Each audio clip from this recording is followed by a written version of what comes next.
Hello साथीहरू, स्वागत छ तपाईँलाई मेरो युट्युब च्यानलमा। आजको यो भिडियोमा चाहिँ म तपाईँहरूलाई एन्ड्रोइड भर्सन कसरी अपग्रेड गर्ने भनेर सिकाउन जाँदैछु। त्यसको लागि सेटिङमा जानुहोस् आफ्नो मोबाइलको।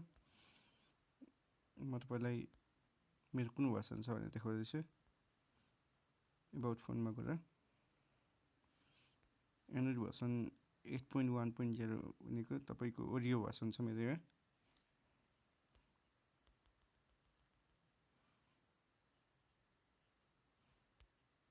तपाईँले देख्न सक्नुहुन्छ ओरियो भर्सन।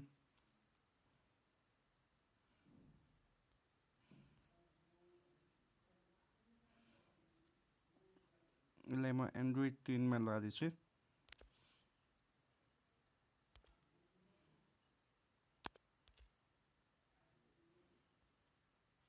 मैले यसमा कस्टम रोम हालेर एन्ड्रोइड 8.1.0 भनेपछि ओरियो भर्सनमा अपग्रेड गरेको थिएँ मैले कस्टम रोम हालेर।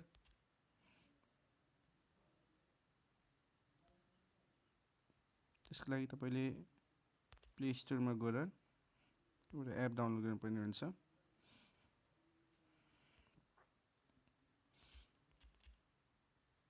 बिल्ड प्रप एडिटर भन्ने हामीलाई चाहिन्छ यो एप हो, बिल्ड प्रप एडिटरको। म तपाईँलाई यसको लिङ्क डिस्क्रिप्सन बक्समा दिन्छु।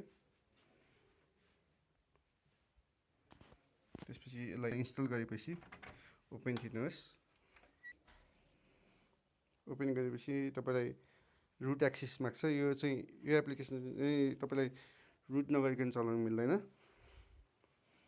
रुट गरेपछि तपाईँलाई एलाउ थिच्नुहोस् यो एक्सेस माग्दाखेरि। अनि त्यसपछि तपाईँलाई यहाँ arrow.build.version.release भन्ने अप्सन हुन्छ, यसमा क्लिक गर्नुहोस्। र यसमा 8.1.0 छ भने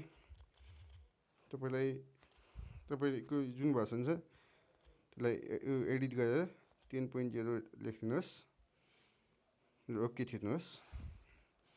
यो सेभ गर्नुहोस्। यो सेभ गरेपछि तपाईँले ब्याक जानुहोस्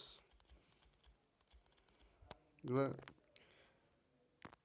रिस्टार्ट थिच्नुहोस्। मैले रिस्टार्ट गरिसकेको छु। रिस्टार्ट गरेपछि फेरि सेटिङमा जानुहोस्। सेटिङमा गएर सिस्टममा जानुहोस्।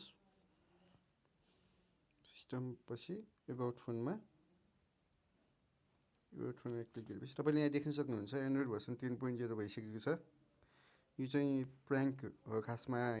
तपाईँहरूले साथीहरूलाई देखाउनको लागि मिल्छ। यो प्र्याङ्क हो खासमा। यो तपाईँले 10.0 देखाए पनि तपाईँको भित्र चाहिँ ओरियो भर्सन नै हुन्छ।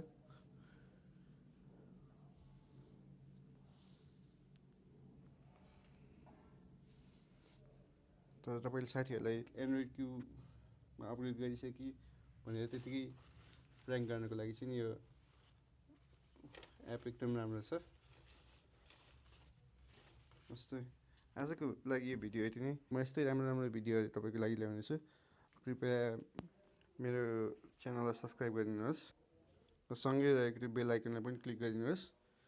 Thank you for watching this video.